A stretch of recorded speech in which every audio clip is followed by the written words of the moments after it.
defense. I'm going to interrupt you just closely here, Misty, because we are getting the verdict coming in right now. This is coming in real time, and we have count one here. This is the racketeering charge. We have the count here of not guilty on racketeering. This is coming in real time. We have count two also coming in here, not guilty. That is the sex trafficking of Cassie Ventura. Count three, we have guilty. Count three is guilty for the transportation of Cassie Ventura. That is guilty. Count four, this is the sex trafficking of Jane. That's a pseudonym. Not guilty. Count five, we have guilty. That is 5 counts. We have a mixed verdict here. Again, count one, as it relates to racketeering, not guilty. Count two, as it relates to sex trafficking, not guilty. Count three, guilty. Count four, not guilty. Count five, guilty. Now, we should bring up here, Misty, all of these counts have a range of different sentences, a range of different evidentiary burdens, a range of different outcomes we could have had here. But it is a mixed verdict, if you will. It's a mixed verdict, but it is a stunning victory for the defense. The Mann Act, these charges, these were the easiest for prosecutors to prove, the lowest hanging fruit, merely required showing that state lines were crossed for the purpose to engage in prostitution. We saw a lot of evidence on these charges, did not have that element, Laura, of force, fraud, or coercion. And this carries the lightest sentence of these charges. It is a maximum of 10 years. And keep in mind, when you're talking about maximums aren't the rule. They are the exception. They're for the most exceptional and severe cases. So now you're talking about a sentence that's potentially in the lower range with time served because he's been behind bars.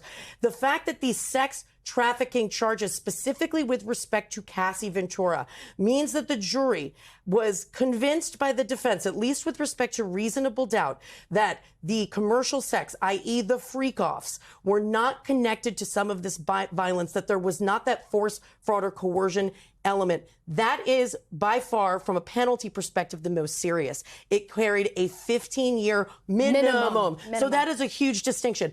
This is the best case scenario, in my view, for the defense. A lot of us opined yesterday that when the jury asked for a readback of Cassie Ventura and Daniel Phillips, one of the escorts' testimony, that read perhaps negatively for the defense. The jury was digging in to see if there was that force, fraud, or coercion. Clearly, it went the other way. And, it's interesting because the prosecutors had told them you don't have to find force, fraud, or, coercion on every single instance that he did this, right? You only have to find one. It doesn't have to be that this happened every time. But for the racketeering, you really did need to find a pattern of behavior. You needed to find a criminal enterprise that he engaged in with other people, right? When people think of racketeering, they think of the mob. They think of running drugs. They think of running guns. Now, federal prosecutors have used a far more expansive view of racketeering, especially in recent years in SDNY, right? Because they want to bring in all of the worst evidence. They want to stretch back the material decades ago. And so you've talked about how it allows them to tell a full story. Well, it turns out doing that in this case did not fulfill what the prosecutors had hoped, because obviously they have now cleared him. They have acquitted him of that top charge of racketeering. They have acquitted him of the 2 other charges of using force and fraud, despite having that video, right, Misty? We talked about that video being so damning for him, where you see him on tape pulling Cassie Ventura by the hair. You see him stomping on her. The jury heard evidence that he actually paid money to a security guard to bury that video, paid him in a paper bag, and yet it wasn't enough. It was not enough. So when it comes to the sex trafficking, yesterday, those questions that the jury asked for the readback with respect to the testimony aligned perfectly to what prosecutors in their closing argument said were 3 very obvious instances of sex trafficking, because they did not have to find that it was the hundreds of times that Cassie Ventura had testified that she engaged in these freak-offs. So prosecutors pointed to these 3. That testimony aligned exactly to that, what the jury wanted to hear. So here's where the defense clearly broke that chain, because what needed to happen was that the jury believes that the commercial sex act, so those freak-offs, that Cassie Ventura engaged in them because of that violence, because of the force that Combs was exerting, because of extortion about releasing these videos.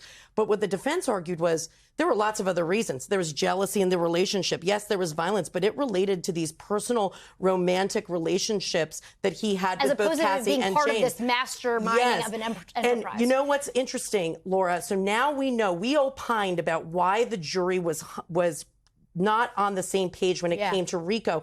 We said, was it because they couldn't agree on a predicate crime, or was it because they just couldn't get there with respect to the idea of this criminal enterprise, which has been very amorphous during the course of this case from prosecutors, hasn't really defined what it is or its purpose. And the answer is, it's that. It's either they didn't believe there was a conspiracy or the enterprise existed. And I say that because the Mann Act, these two charges are predicates for RICO. So if they believed that there had been a criminal enterprise, that would have been enough. This would have satisfied the predicate crimes. So that means they didn't satisfy that. Hey, thanks for watching. And don't forget, you can catch the Today Show every morning on NBC or take Today when you're on the go. Just follow the Today podcast on Apple Podcasts, Spotify, or wherever you listen.